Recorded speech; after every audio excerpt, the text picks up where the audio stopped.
ASIB is a research center that works in the field of industrial biotechnology. This is a huge field of action, which requires a multidisciplinary team.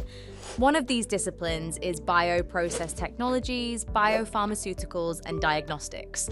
Here, we aim to make novel biopharmaceutical agents accessible through new manufacturing processes, and we also focus on the early detection of diseases.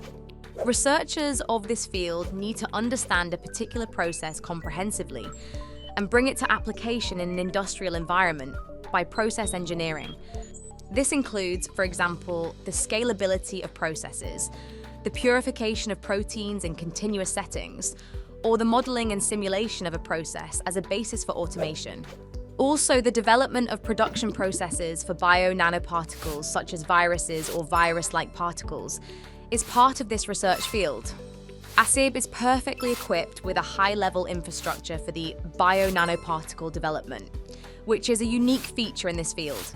A successful bioprocess reduces manufacturing costs and the time to market of a biopharmaceutical product, such as antibiotics, monoclonal antibodies, and vaccines, for example.